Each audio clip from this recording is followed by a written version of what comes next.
the sound behind the empire. Mannie Fresh was not just making beats for Cash Money Records. He was building the sound that turned a New Orleans street label into a rap empire. And now, after years of silence, the story behind what he allegedly lost is starting to sound darker than anyone expected.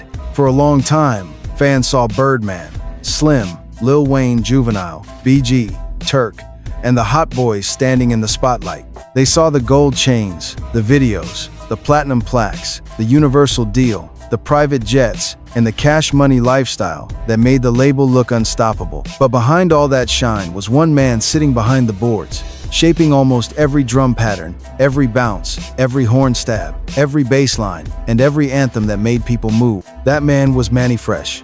Before Cash Money became a national name, Mannie was already a respected force in New Orleans. He knew how to read a crowd. He knew how to turn local rhythm into something that felt bigger than a neighborhood and louder than a city block. He came from the culture, from the real musical heartbeat of New Orleans, where brass bands, DJs, block parties, and bounce music were not trends. They were life. So when Cash Money needed a sound, Mannie gave them one. When the label needed identity, Mannie created it. When the roster needed records that could shake clubs, cars, and radio stations, Mannie delivered again and again. And when the money started pouring in, that is where the story turns cold. Because according to Mannie's own reflections over the years, he helped create something massive, but the business side was never handled in a way that protected him. The beats were there, the hits were there, the success was undeniable. But the paperwork, the publishing, the royalties, and the real financial recognition became the part of the story fans did not see. This is not just about one producer saying he deserved more. This is about what happens when genius gets treated like labor, when loyalty replaces contracts, and when the person who built the sound gets left fighting to prove the value of his own work. Before we go deeper, drop where you're watching from in the comments. If you believe producers deserve full credit, press 1. If you think the business always protects the people at the top, press 2. And make sure you subscribe, because this story only gets heavier from here. New Orleans raised him different. Long before the world knew him as Mannie Fresh, he was Byron Thomas, a kid from New Orleans who grew up surrounded by sound. Music was not something he found later in life. It was already around him before he understood what the industry even was. His father, known as DJ Sabu, was respected in the local DJ scene, and that mattered. Mannie did not learn music from a textbook. He learned it by watching rooms change when the right record dropped. He learned it by seeing how a DJ could control the energy of a crowd without saying a word. He learned that timing, rhythm, and feeling were everything. That foundation made him different. As a teenager, Mannie was not just playing records at school dances and parties. He was bringing drum machines into his sets and building live beats while the crowd was still moving. That may sound normal now, but back then, in that local scene, it made him stand out. He was not waiting for permission from New York, Los Angeles, or any major label executive. He was creating his own lane from the ground up. Then came his early work with Gregory D, and Mannie began proving that New Orleans hip-hop had its own voice. It did not need to copy the East Coast. It did not need to sound like the West Coast. It had bounce, swing, horns, street energy, humor, and movement. It had a pulse that belonged to the city. But Mannie's early experience with major label business also taught him a painful lesson. Talent did not automatically mean control. A good record did not automatically mean fair treatment. The bigger the company, the slower and colder the machine could feel. That lesson would matter later, because when Mannie crossed paths with Birdman and Slim, he was not meeting polished corporate executives. He was meeting hustlers with ambition, men who wanted to take Cash Money Records from a local operation to something much bigger. They had drive. They had vision, they had street understanding, but they needed a sound strong enough to carry the label. Mannie had that sound, and once he stepped into the Cash Money system, everything changed. The label had artists, it had hunger, it had a city behind it, but Mannie Fresh gave it the musical identity that made it impossible to ignore. Cash Money needed a sound. In the early days, Cash Money Records was not the global powerhouse fans know now. It was a raw, independent label trying to win one street, one neighborhood, one city, and one region at a time. Birdman and Slim had the hustle, but hustle alone does not make records timeless. They needed someone who could turn that energy into music. People could feel instantly. That was Mannie Fresh. Once Mannie became the in-house producer, Cash Money began to sound like nothing else in rap. The beats were playful but hard. The drums hit with bounce. The melodies were catchy but strange enough to stick in your head. The music felt like New Orleans at full volume. It was loud, colorful, unpredictable, and built for movement. Mannie produced for early Cash Money artists like Pimp Daddy, UNLV, Miss T, Lil Slim, and others, helping the label build a regional base before the rest of the country understood what was coming.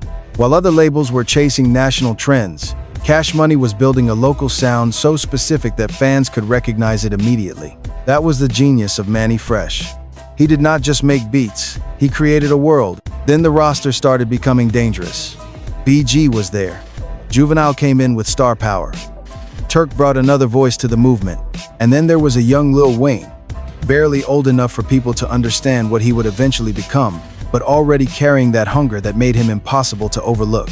When the Hot Boys formed, Cash Money finally had the perfect combination. Young artists with personality, street appeal, regional pride, and a producer who could make every record feel like an event. Mannie was the engine. Every time the label needed momentum, he gave them records. Every time they needed a bigger sound, he delivered it. Every time they needed proof that New Orleans rap could compete nationally, his production made the argument before anyone had to speak. But the dangerous part about being the engine is this: people only notice when the car stops moving. And while Cash Money was speeding toward a historic deal, the foundation underneath Mannie's role was still unclear. He was essential, but was he protected? He was loyal, but was he legally secure? He was building the sound, but did the paperwork reflect the value of what he was creating? That question would haunt everything that came next. The deal that changed everything. By the late 1990s, Cash Money had something most labels could only dream of. They were moving real numbers independently. They had a regional fan base that actually bought records. They had artists people believed in. And most importantly, they had a sound that belonged only to them. That gave Birdman and Slim power at the negotiation table. When Cash Money entered talks with Universal, they were not begging for a chance. They had leverage. They had proof. They had numbers. And they walked away with one of the most talked about distribution deals in rap history. The label reportedly kept ownership of its masters and a massive share of its royalties, while Universal handled national distribution. To fans, it looked like a victory for independent rap. It looked like the South had forced the industry to respect it. It looked like Cash Money had cracked the code. But for Mannie Fresh, the question was not just how big the deal was. The question was who truly benefited from it. Because once that deal was in place, the machine exploded. Juvenile's 400 Degreez became a landmark album. Back That Ass Up became more than a hit. It became a cultural moment. The Hot Boys became one of the most exciting young groups in rap. B.G., Turk, Wayne, and Juvenile were moving like a new southern wave that nobody could stop. Cash Money was no longer just a New Orleans story. It was a national force. And Mannie Fresh was producing the sound of that takeover. Think about what that means. One producer was carrying the sonic identity of an entire label during its most important rise. He was not just contributing a beat here and there. He was shaping the records that made the artist bigger, made the label richer, and made the brand unforgettable. But while Cash Money's public image became louder and wealthier, Mannie's private reality was allegedly much more complicated. If the label was earning huge money from records he created, where was his full share? If his production helped generate millions, why did he later have to fight for recognition and compensation? That is where the shine begins to crack. Because a historic deal can make a label rich, but if the people inside that label are not properly protected, the same deal can expose every weakness in the foundation. The hits kept coming. After 400 Degreez, Cash Money did not slow down. The label moved like it had found the cheat code. Album after album, single after single, the records kept landing, and Mannie Fresh's fingerprints were everywhere. The Hot Boys had the streets locked in. Juvenile became a breakout star. BG had a voice fans trusted. Turk added intensity. Wayne was developing in front of the world, sharpening his style and slowly becoming the artist who would later carry an entire era. And through all of it, Mannie Fresh was the one making the music feel connected. That connection mattered. Without Mannie, Cash Money could have sounded scattered. With him, the label had a signature. You could hear a record and know where it came from. You could feel the bounce. You could hear the New Orleans rhythm. You could tell this was not industry-manufactured rap. This was regional culture turned into national entertainment. But success can hide tension. When everyone is winning publicly, it becomes easy to ignore what is breaking privately. Fans see videos, chains, cars, and plaques. They do not see royalty statements. They do not see publishing splits. They do not see who owns what. They do not see the conversations behind closed doors where creative people realize the business may not love them back. And according to the story Mannie has told over time, that is exactly where the pain lived. He was working at an impossible pace, building records that fed the Cash Money empire, while the financial side remained cloudy. In a business where every percentage point matters, unclear agreements can become life-changing losses. A producer can make the record, shape the hit, and still end up fighting years later just to be paid properly. That is the part fans often miss. A beat is not just a beat when it becomes a platinum song. A production credit is not just a credit when the song keeps generating money for decades. Every stream, sample, licensing deal, and catalog sale traces back to the people who created the original sound. Mannie Fresh's work did not disappear after the first wave of success. It kept living, it kept earning, it kept influencing younger artists and producers. But the bigger his legacy became, the more painful the financial questions became. Because when the world knows your sound, but the business does not fully honor your value, fame starts to feel like evidence in a case you should never have had to fight. When loyalty turns dangerous, one of the most complicated parts of the Mannie Fresh and Cash Money story is loyalty. In the beginning, it may not have felt like a cold corporate relationship. It felt like a movement. It felt like family. It felt like people from New Orleans building something nobody outside the city believed they could build. That kind of bond is powerful. But in the music business, loyalty without paperwork can become dangerous. Trust can feel solid when the money is small. But when millions start moving, trust gets tested. And if the agreements are not clear, the people with the most control usually survive better than the people with the most creativity. Mannie Fresh was a creative force. Birdman and Slim were business operators. That difference mattered. Birdman understood power, image, leverage, and control. He knew how to turn Cash Money into a brand. He knew how to make the label look untouchable. He knew how to negotiate from strength when the industry came calling. But Mannie was focused on the music. He was focused on making the records hit. He believed the work would speak for itself. In a fair world, maybe it would have. But the entertainment business does not run on fairness. It runs on contracts, ownership, percentages, and control. And if the people who create the culture do not have those things locked down, they can wake up years later and realize the culture they built made other people much richer than it made them. That is the tragedy under the surface of this story. Mannie did not just leave behind a few beats. He helped define an era. His sound helped Cash Money become one of the most important labels in Southern rap history. His production helped create records that still get played, studied, sampled, and celebrated.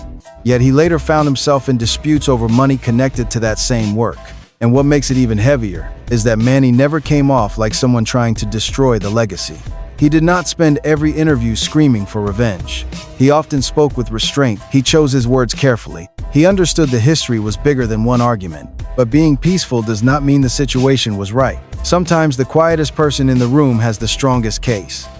Sometimes the one who does not yell is the one who lost the most. And sometimes loyalty becomes the very thing that keeps a creator trapped until the damage is already done.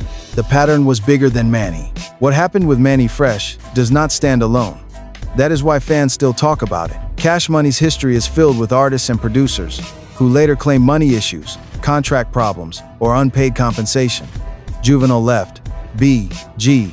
had issues. Producers spoke out. Even Lil Wayne, the artist most closely tied to Cash Money's second golden era, eventually ended up in a major legal battle with the label. That pattern changed how people looked at Mannie's story. Because if only one person complains, some fans might call it a misunderstanding. But when multiple people across different eras raise similar concerns, the conversation becomes bigger than personality. It becomes a question about the system itself. Was Cash Money a brilliant label that changed rap history? Absolutely. Did Birdman and Slim help create opportunities that transformed Southern hip-hop forever? No doubt. But did the business model leave too many creators feeling unpaid, undervalued, or pushed aside? That is the question that keeps following the label. Mannie's situation hits especially hard because he was not replaceable during the early rise. Some artists can leave and another artist can be signed. Some executives can change roles and the machine keeps moving. But a sound like Mannie's cannot be copied overnight. He was not just part of the label, he was part of the label's DNA. When fans think of early Cash Money, they hear his drums, they hear his bounce, they hear his tags, his humor, his melodies, his rhythm, his New Orleans soul. That sound helped make the artist feel larger than life. So when financial disputes came into the picture, It felt like the man who helped create the treasure map was not allowed to fully share in the treasure. That is why this story still matters decades later. It is not gossip. It is not just old industry drama. It is a warning to every producer, songwriter, engineer, and young artist who thinks talent alone will protect them. Talent creates the opportunity. Business protects the reward. And Mannie Fresh's story shows what can happen when those two things are not aligned. You can become legendary and still have to fight for what should have been clear from day one. The silence was not weakness. For years, Mannie Fresh did not move like someone desperate to burn everything down. He stayed measured. He kept working. He continued being respected by people who understood his contribution. And in a world where drama often gets rewarded more than dignity, that silence may have made some fans underestimate the weight of what he carried. But silence is not always weakness. Sometimes silence is survival. Sometimes it is strategy. Sometimes it is a person choosing not to let bitterness become their entire identity. Mannie had already given the culture too much to let one dispute define him completely. Still, the facts of the legacy are impossible to ignore. His production helped create albums that shaped Southern rap. His sound helped carry Cash Money into homes, clubs, radio stations, and car speakers across America. His influence reached far beyond the original era because younger producers and artists continued drawing from the world he built. That is why the later catalog conversation mattered so much. When a company sees value in a producer's catalog years after the records first dropped, that proves the music still has power. It proves the work was not temporary. It proves the sound still carries financial and cultural weight. And that brings the story back to the painful question. If outside companies can recognize the value of Mannie's catalog years later, why did the original system not fully protect him when the money was first being made? That question does not need shouting. It speaks for itself. Mannie Fresh survived the industry in a way many people do not. He went through disputes, separation from the label, personal grief, public speculation, and years of fans trying to understand what really happened. But the music never left him. The respect never fully disappeared. The truth kept circling back. That is the power of real contribution. A label can control contracts. Executives can control companies. Lawyers can control settlements. But nobody can rewrite who created the sound. Nobody can erase the feeling people had when those records first hit. Nobody can take Mannie Fresh out of Cash Money's foundation without the whole story collapsing. He may not have received everything he believes he deserved, but history remembers who built the sound. The empire could not erase the architect. At the end of the day, the Mannie Fresh and Birdman story is bigger than a royalty dispute. It is about credit, ownership, loyalty, and the hidden cost of building something powerful without protecting the people who make it possible. Cash Money became one of the most important labels in rap history. That cannot be denied. Birdman and Slim changed the way independent rap labels negotiated with major companies. Lil Wayne became a generational superstar. Juvenile, BG, Turk, and the Hot Boys gave Southern rap an energy that still echoes today. The label's impact is permanent, but so is Mannie Fresh's. You cannot tell the story of Cash Money without his sound. You cannot explain the rise of the label without the beats that made people listen. You cannot celebrate the records and ignore the producer who shaped them. He was not standing in the background because his role was small.